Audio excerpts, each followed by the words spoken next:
बच्चों जय हिंद। आज हम पाठ्य पुस्तक स्वाति कक्षा 12वीं विषय हिंदी विशिष्ट काव्यखंड नीति काव्य पाठ 4 अमृतवाणी कवि हैं कबीरदास। बच्चों आइए अब हम कबीरदास की जीवन परिचय भी प्राप्त कर लेते हैं। जन्म जन भाषा में भक्ति नीति व दर्शन की किरणों का आलोक विकीर्ण करने वाले कवियों में कबीर अग्रगण्य हैं। कबीर का जन्म काशी में संवत 1455 के लगभग माना जाता है। उनकी रचनाएं कबीर की प्रामाणिक उपलब्ध कृति बीजक है। इसमें साखी सबद और रमैनी 3 भाग हैं। कबीर का आविर्भाव ऐसे समय में हुआ जब समाज में कर्मकांड का प्राचुर्य और आडंबरपूर्ण आचार व्यवहार का प्राबल्य था। कबीर शास्त्रीय ज्ञान की अपेक्षा अनुभव को महत्व देते हैं। उन्होंने माना ब्रह्म एक है, जो कुछ भी दृश्य है वह माया है, मिथ्या है। उन्होंने माया का मानवीकरण कर उसे कंचन और कामनी का पर्याय माना। उनका ईश्वर निर्विकार और अरूप है। उसे अवतार में प्रतिष्ठित न कर उन्होंने प्रतीकों में स्थापित किया। ब्रह्म को पति के रूप में मानने पर आत्मा उसकी प्रेसी बन जाती है। प्रियतम और प्रेसी के इस संबंध में जो दाम्पत्य प्रेम लक्षित है वही कबीर का रहस्यवाद है। कबीर की भाषा पूर्वी जनपद की भाषा है। इसे सधुकड़ी भाषा भी कहा गया है। यद्यपि उन्होंने भाषा सौष्ठव की ओर ध्यान नहीं दिया, तथापि उनकी भाषा सरस और सुबोध है। आध्यात्म का मर्म समझाने के लिए उन्होंने रूपक और प्रतीकों के साथ उलटबासी का भी प्रयोग किया है। कबीर ने जाति वर्ग एवं संप्रदायों की सीमाओं का अतिक्रमण कर ऐसे मानव धर्म और मानव समाज की स्थापना की जिसमें विभिन्न दृष्टिकोण रखने वाले विभिन्न मत आग्रही भी निसंकोच सम्मिलित हो सकते हैं। कबीर का निर्मम व्यक्तित्व और निर्द्वंद दृष्टिकोण इतना व्यापक और प्रभावशाली था कि उनके विचारों के आधार पर एक संप्रदाय ही चल पड़ा, जिसे संत संप्रदाय की संज्ञा मिली। इस संप्रदाय में दादू, सुंदरदास, गरीबदास, चरणदास आदि संत कवि हुए हैं।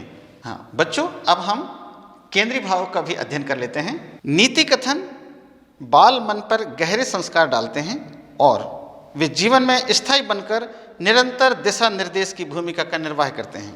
इसलिए कविता के स्थायी प्रभावों के अंतर्गत नीति कथनों का प्रभाव जीवन निर्माण हेतु सर्वाधिक महत्वपूर्ण होता है। प्रत्येक युग के काव्य ने नीति से संबंधित उक्तियां प्रस्तुत की हैं। जायसी, कबीर, तुलसी, गिरधर, रहीम आदि कवियों ने अपने काव्य में नीति कथनों को पर्याप्त स्थान प्रदान किया है। कबीर के काव्य में अनेक स्थलों पर नीति परक कथन सहजता से उपलब्ध हो जाते हैं। नीति कथनों का सीधा संबंध जीवन अनुभवों से है। कबीर के पास गहरे जीवन अनुभव थे। इन्हीं अनुभवों के आधार पर कबीर के नीति कथन मार्मिक बन पड़े हैं।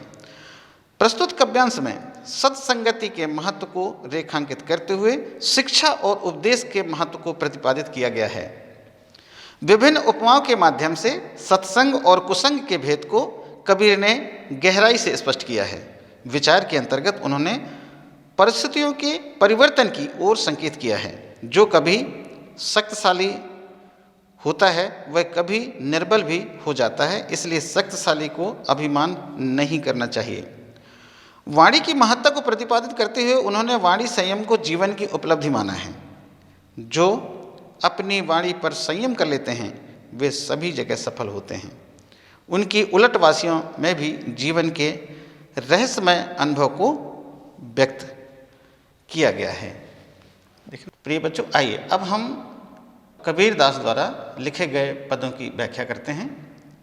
सबसे पहले हम इन पंक्तियों को गाने का प्रयास करते हैं और साथ साथ आप मेरे साथ भी दोहराएंगे। कबीर संगति साधु की जो करी जाने को, सकल बिरछ चंदन भये बाँस न चंदन होए कबीरा, बाँस न चंदन हो। बच्चों आइए अब हम इन पदों के कुछ शब्द हैं जिनके अर्थ को भी समझने का प्रयास करते हैं। तो आप अपने साथ कलम, अभ्यास पुस्तिका और पाठ्य पुस्तक को साथ लेकर बैठें। यदि आपको लगता है कि इसका अर्थ लिखना आवश्यक है तो आप उसे अवश्य लिख लें, आपको याद करने में सुविधा हो जाएगी। तो चलिए हम शुरुआत करते हैं। आप ध्यान दीजिए। संगति यानी संगत करना, साधु संत जन, सकल संपूर्ण, वृक्ष का अर्थ यहाँ पर वृक्ष है, बांस एक तरह का वृक्ष है, कुसंग का अर्थ यहाँ पर गलत संगति, पाथर का अर्थ है पत्थर, तिराए तैरना, कदली केला, भुजंग, भुजंग का अर्थ यहाँ पर सर्फ से है। चलिए अब हम सबसे पहले जिन बिंदुओं पर यहाँ अध्ययन करेंगे उसको भी हम समझ लेते हैं। हम किसी पद की व्याख्या करते हैं तो हमें 5 बिंदुओं पर ध्यान देना होता है। पहला संकेत, दूसरा संदर्भ, तीसरा प्रसंग, चौथा व्याख्या और 5वां काव्य सौंदर्य। ये सभी बिंदुओं पर अंक आवंटित होते हैं। कुछ अंक संकेत के होते हैं, कुछ संदर्भ के होते हैं, कुछ प्रसंग के होते हैं, कुछ व्याख्या के होते हैं और कुछ काव्य सौंदर्य के होते हैं। यदि हमने सभी बिंदुओं पर स्पष्ट रूप से व्याख्या किया है तो हमें पूरे अंक प्राप्त हो सकते हैं। तो हम चलिए आइए अब हम प्रारंभ करते हैं। सबसे पहले संकेत। संकेत में जिस पद की हम व्याख्या कर रहे हैं उस पद के प्रारंभ के 1, 2 या 3 शब्दों को लिखना है और डैश डैश डैश डैश करते हुए उसी पद के अंतिम 2 या 3 शब्दों को लिखना है। इससे यह स्पष्ट होता है कि हम किस पद की व्याख्या कर रहे हैं। हमने यहाँ पर लिख करके दिखाने का भी प्रयास किया है। अब दूसरे बिंदु पर आते हैं संदर्भ। संदर्भ में पाठ का नाम और कवि का नाम यदि स्पष्ट रूप से आ जाता है तो संदर्भ का उद्देश्य पूरा हो जाता है। इसको हम दूसरी विधि से भी प्रस्तुत कर सकते हैं। हमने यहाँ लिख के दिखाने का प्रयास किया है कि प्रस्तुत पंक्तियाँ नीति काव्य के अंतर्गत अमृतवाणी से ली गई हैं जिसके कवि कबीरदास हैं। इसके पश्चात हम प्रसंग की ओर चलते हैं। प्रसंग हमारा जितना सारगर्भित और स्पष्ट होगा, यदि हमारा प्रसंग सारगर्भित और स्पष्ट होता है तो हमें व्याख्या को और समझने में सरलता हो जाती है। तो चलिए हमने प्रसंग लिख करके भी यहाँ दिखाने का प्रयास किया है। प्रस्तुत पद में कबीर ने कहा है कि सत्संग करने से महिमा में वृद्धि होती है तथा कुसंग करने से महिमा में कमी आती है। अब हम व्याख्या की ओर चलते हैं। व्याख्या करने से पहले हम काव्य सौंदर्य को भी समझेंगे, लेकिन इसके पूर्व ही व्याख्या करना ज़्यादा उचित होगा। तो चलिए हम व्याख्या की ओर चलते हैं। कबीर संगति साधु की जो करी जाने कोय, सकल बिरछ चंदन भये बाँस न चंदन होय। कबीर संगति साधु की जो करी जाने कोय, इस पंक्ति का हम व्याख्या करने का प्रयास करते हैं। संत कबीर कहते हैं कि जो व्यक्ति साधु संतों की संगति करता है और उनके गुणों के महत्व को समझता है, वे ही उनके गुणों से लाभान्वित होता है। सकल बिरछ चंदन भये बाँस न चंदन होए, इस पंक्ति का व्याख्या करते हैं। कवि सरल शब्दों में उदाहरण देकर समझाया है कि वन में चंदन के सुगंध से सुगंधित होकर आसपास के सभी वृक्ष चंदन के सदृश हो जाते हैं। किंतु बांस अपनी स्वभाव के अनुसार चंदन के सुगंध को ग्रहण नहीं करता है, वैसी की वैसी ही रह जाता है। भाव यह है कि जो मनुष्य साधु संतों के सानिध्य में रहते हैं, उनसे प्रेम करते हैं, वे ही उनके गुणों को ग्रहण करते हैं। इसके विपरीत जो मनुष्य साधु संतों से द्वेष रखते हैं, वे इनके गुणों को प्राप्त नहीं कर सकते हैं, वे भी वैसे की वैसे रह जाते हैं। कबीर की दूसरी साखी की ओर हम चलते हैं। संत कबीर लिखते हैं कि कबीर कुसंग न कीजिए, पाथर जल न तिराए, कदली सीप भुजंग मुख, एक बूंद तिर भाई। संत कबीर दूसरी साखी में कहते हैं कि मनुष्य को इस संसार में कुसंगति से बचने की आवश्यकता होती है। कुसंग उस पत्थर की भांति है जो पानी में नहीं तैरता है, स्वयं डूब जाता है, उस पर बैठने वाले को भी डुबो देता है, अर्थात नष्ट कर देता है। इस संसार में जो जैसा संगति करता है, उसे उसी अनुरूप गुण भी प्राप्त होते हैं। कदली सीप भुजंग मुख, एक बूंद तिर भाई। इस पंक्ति की हम व्याख्या करने का प्रयास करते हैं। कवि यहाँ सरल शब्द में उदाहरण देकर समझाए हैं कि स्वाति नक्षत्र की एक बूंद यदि केले पर गिरती है तब वह कपूर बन जाती है, सीप पर गिरती है तो वह मोती बन जाती है, और वह भुजंग के अर्थात सर्प के मुख पर पड़ती है तो विष बन जाती है। भाव यह है कि अलग अलग गुणों के संपर्क में आने से अलग अलग गुण प्राप्त होते हैं। अब हम काव्य सौंदर्य की चर्चा करते हैं। शांत रस का प्रयोग, यह मात्रिक छंद है। जिन पदों की हम मात्रा के अनुसार गणना करते हैं उसे मात्रिक छंद कहते हैं, और जिन पदों की गणना हम वर्ण के आधार पर करते हैं उसे वर्णिक छंद कहते हैं। तो यहाँ पर मात्रिक छंद है। कबीर कुसंग में का वर्ण की आवृत्ति एक से अधिक बार हुई है, इसलिए यहाँ पर अनुप्रास अलंकार है। कबीरदास सद्धुकड़ी भाषा के कवि हैं। यह मुक्तक काव्य है। गे पद, बच्चों मैं यहाँ पर स्पष्ट करना उचित समझता हूँ कि जब मैंने प्रारंभ किया था तो मैंने एक पद को गा करके बताने का प्रयास किया था। उसका केवल इतना सा उद्देश्य था कि जिस पद को हम वाद्य यंत्र के साथ, लय, धुन और यति के साथ गा सकते हैं, सुन सकते हैं, ऐसे पद को गे पद कहते हैं। कबीरदास के पद गाए जाते हैं, इसलिए यहाँ पर ये गे पद हैं। बिंदु नंबर 7 पे चलते हैं। कोय होय, तुकान शब्दावली है। यहाँ पर तुकबंदी है, आपस में तुक मिल रहा है।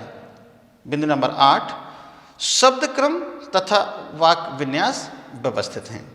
इस प्रकार से हमारा यहाँ पर काव्य सौंदर्य पूरा होता है। आप उसे ध्यान पूर्वक सुनेंगे और लिखेंगे तो यहाँ पर आपको अंक अर्जित होंगे। अब हम कबीरदास की उपदेश को सुनते हैं, समझते हैं और पढ़ने का प्रयास करते हैं। देह धरे का गुण यही, देह देह कुछ दे, बहु न देहि पाइए, अपकी दे सुदे।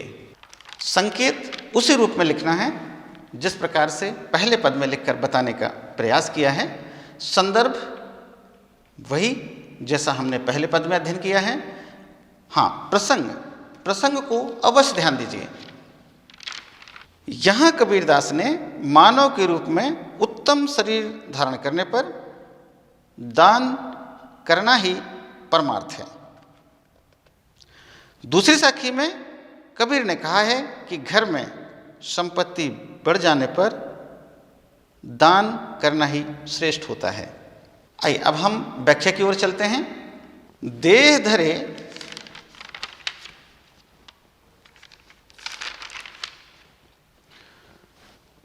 देह धरे का गुण यही, देह देह कुछ दे। संत कबीर पर सेवा की बात करते हुए कहते हैं कि हे मनुष्य, तुम्हें मानव का श्रेष्ठ शरीर प्राप्त हुआ है।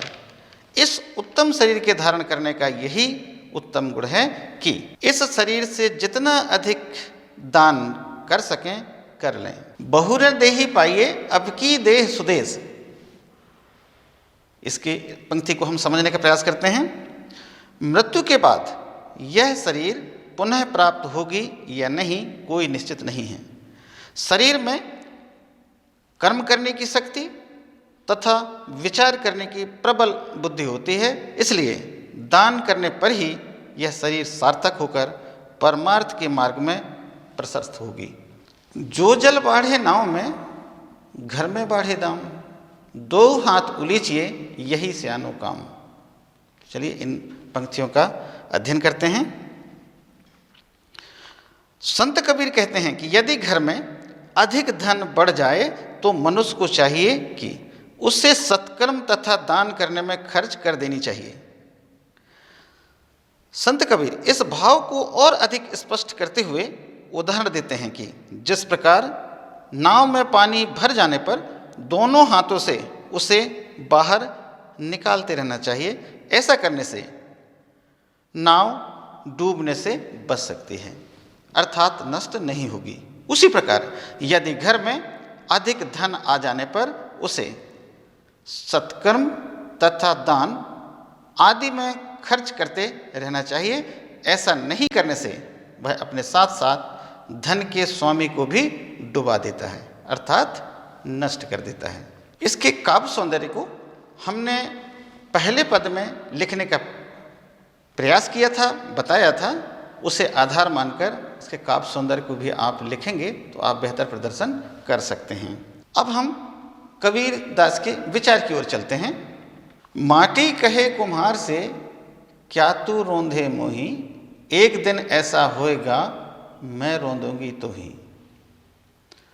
यह तन कांचा कुंभ है लिए फिरे थे साथ, टपका लगा फूट गया कछु न आया हाथ। इसकी व्याख्या करने के पूर्व हम इसके कुछ कठिन शब्द होते हैं उसके अर्थ को भी हम समझने का प्रयास करते हैं। माटी यानी मिट्टी, रोंदना कुचलना, तन कांचा कांच, यहाँ कांच, कुंभ घड़ा, टपका लगना यानी ठोकर लगना। चलिए अब हम इसकी व्याख्या की ओर आगे चलते हैं। माटी कहे कुम्हार से क्या तू रोंधे मोही।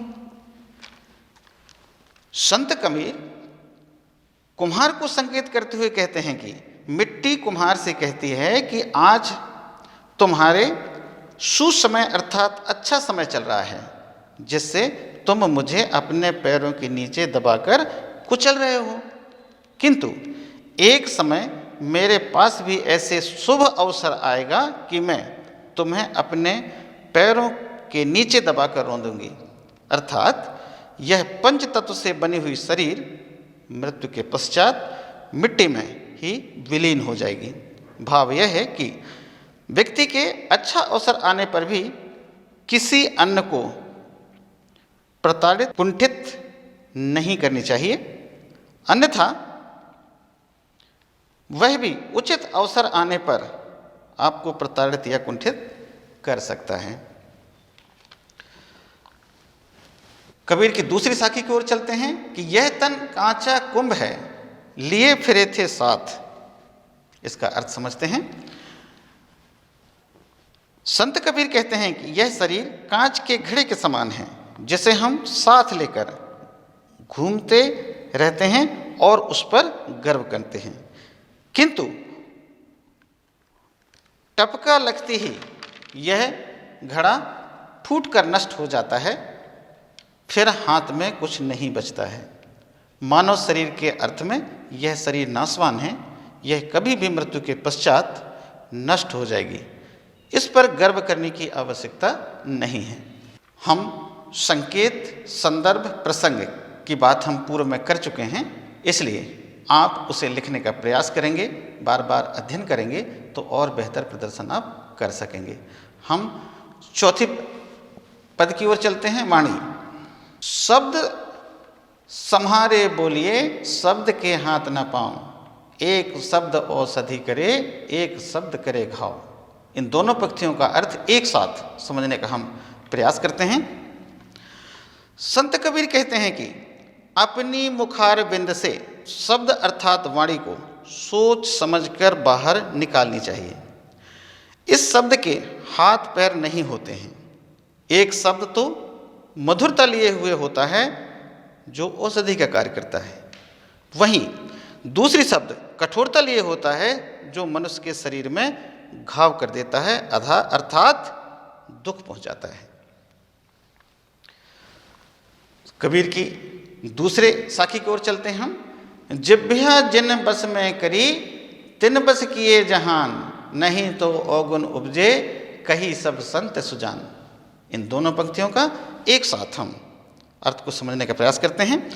कबीरदास कहते हैं कि जो मनुष्य अपनी जिभ्या अर्थात वाणी को बस में कर लेता है, वह संपूर्ण संसार को अपने बस में कर लेता है। यदि जिभ्या किसी के बस में नहीं है तो वह अनेक बुराइयों को जन्म देती है। ऐसा सभी साधु संत तथा चतुर लोग कहते आ रहे हैं। प्रिय बच्चों, यहाँ पर एक संदेश है कि इस संसार में हमारा न कोई शत्रु होता है और न कोई मित्र होता है। शत्रु और मित्र हम अपने व्यवहार से बना लेते हैं। चलिए अब हम आगे की ओर चलते हैं। अब उलटवासिया। नदियाँ जल कोयला भई, समुंदर लागी आग, मच्छी बिरछ चढ़ गई, उठ कबीरा जाग। तिल समान तो गाय है बछड़ा 9 हाथ, मटकी भरी भरी दुहलिया, पूंछ 18 हाथ। आइए हम इसकी व्याख्या करने का प्रयास करते हैं और समझते हैं।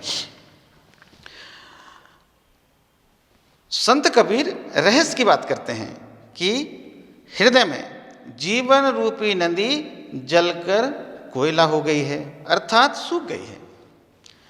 ज्ञान रूपी समुद्र में वासना सांसारिक माया मोह की आग लग गई है, जिससे मछली रूपी आत्मा इस शरीर से निकलकर वृक्ष में चढ़ गई है, अर्थात भाग गई है। हे कबीरा, अब उठो और जाग जाओ। कबीर की दूसरी साखियों की ओर चलते हैं। तिल समान तो गाय है बछड़ा 9 हाथ, मटकी भरी भरी दुहलिया, पूंछ 18 हाथ। आइए व्याख्या की ओर चलते हैं हम। संत कबीर